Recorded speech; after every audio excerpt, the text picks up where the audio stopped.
Добрый день, дорогие друзья! Всем привет, друзья! Сегодня мы расскажем вам о том, как мы искали ответ на самый животрепещущий вопрос, который касается ремонта.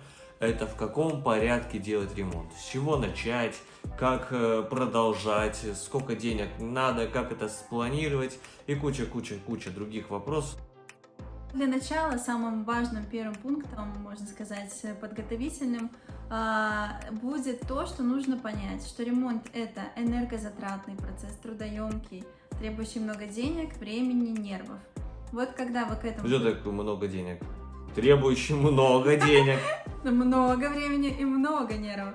Вот когда вы к этому подготовились, приступайте к первому пункту.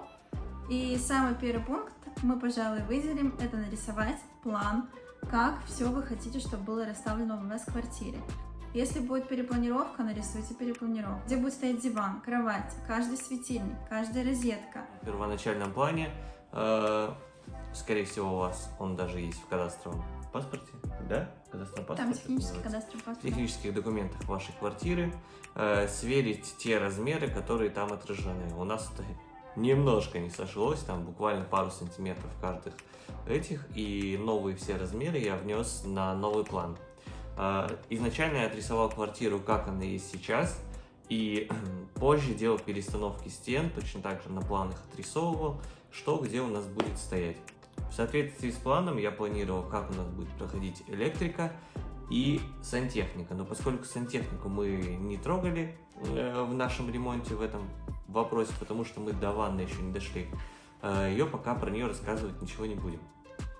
Вот, все такие основные важные точки мы отразили на плане и потом начали думать, как мы будем все это реализовывать.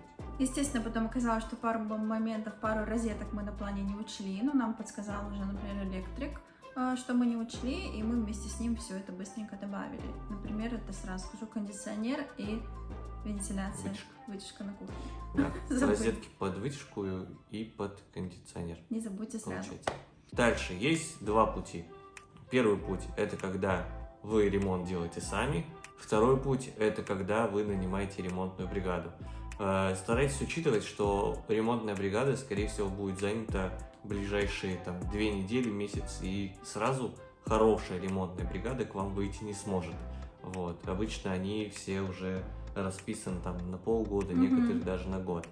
И обсудив с ремонтной бригадой все вот эти ваши наполеоновские планы, можно переходить к началу ремонта. Ну, либо осознать, что вы обречены на успех, и начать ремонт делать самим. Дальше расскажем, как делали это мы поэтапно, как у нас все это получилось очень так складненько, быстренько за 3 месяца. Но перед этим всем вам нужно собрать все ваши вещички. Если вы никуда не переезжаете на время вашего ремонта, то прикрыть их, скомпоновать, выделить отдельно чемодан с вещами, по которых вы будете жить в ближайшие 3 месяца. Вот мы, собственно, так и жили. И мы жили в этой квартире, пока делали ремонт, каждый день, каждую ночь. Никуда мы не уезжали. Поэтому все скомпоновали, лишнее выкинули, это отдали на благотворительность, отвезли куда-то. И после этого начали уже демонтаж стен. Порядка 3 месяцев мы жили в одном чемодане, где находились все наши вещи абсолютно первой необходимости. Изначально, первым делом, для того, чтобы привести в квартиру в какой-то обнуленный вид, мы позвали демонтажников, которые убирали у нас межкомнатные перегородки. Межкомнатные перегородки у нас не несущие.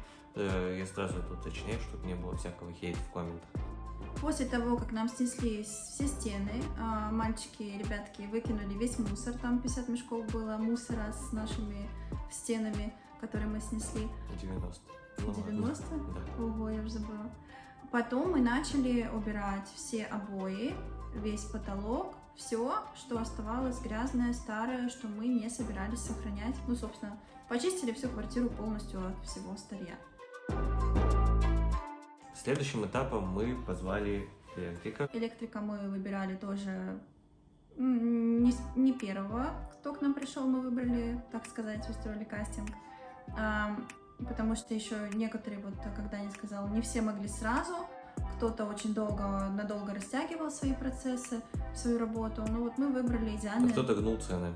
на наш взгляд, электрика. У нас есть, кстати, видео отдельно про электрику. И тот план, который был у нас изначально сделать ремонт только в одной комнате, посыпался вообще. Потому что Когда мы начали все делать уже с электриком, мы поняли, что нужно штробить везде стены, чтобы сделать качественную электрику сразу во всей квартире. менять всю проводку, которую есть старую. Когда он на все новую. начал смотреть, там все очень плохо у нас оказалось. Посмотрите вот в этом видео. Электрик сказал, нужно выровнять одну стену. Это как раз та самая стена злополучная, где было потрачено 35 мешков штукатурки и слой там 8-12 сантиметров в некоторых местах. И это была жуть. После этого я возводил перегородку в зале из гипса, строил конструкцию, зашивал ее в гипсокартон. Со всем этим параллельно мы выравнивали стены, Штукатурили, Штукатурили. шпатлевали, делали финишную отделку, Шкурили. приглашали еще потолочников, чтобы они дали нам стоимость потолков, которая будет у нас в квартире. параллельно со всем этим вот мы шкурили, грунтовали, подготавливали стены под покраску. После того, как мы сделали всю электрику, подготовили все для покрасочных работ, мы вызвали потолочников, которые сделали нам багеты для потолков. Про это есть отдельное видео, вы можете кликнуть вот сюда и посмотреть его. К нам пришел потолочник, сделал все эти багеты. Только после этого мы покрасили стены, нам натянули потолки, и после этого в самом-самом-самом конце мы выкладывали пол. После того, как мы выложили пол, мы, где-то одновременно с этим, мы поехали, заказали кухню. Про это тоже классное видео будет на канале, может быть, уже вышло. Заказали кухню, нам ее привезли, начали устанавливать. Пока устанавливали, мы продолжали делать укладку пола там в других комнатах. На установку кухни мы тоже выделили целый день, да, у нас там часов 5 ее собирали. И в целом все так, потом 3 дня приборки, отмывание всего, что есть, и можно жить.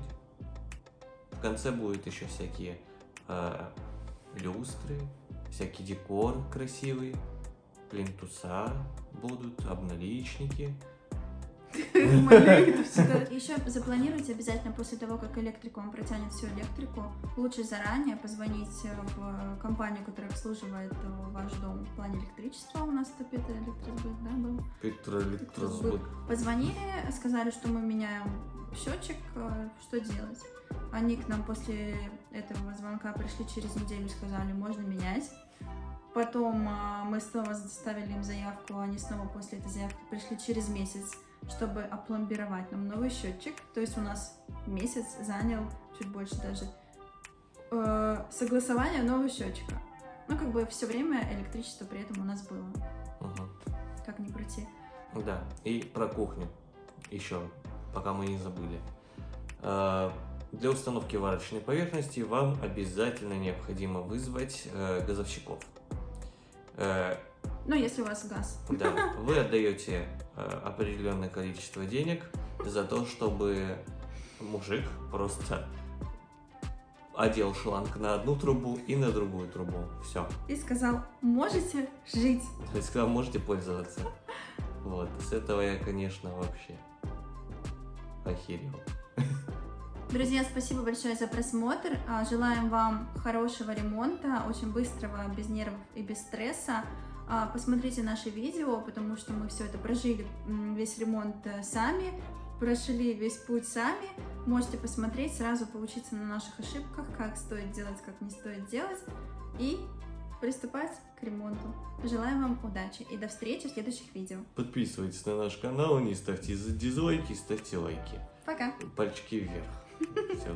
Пока все дома, это хорошо. Ой, а я не записывала.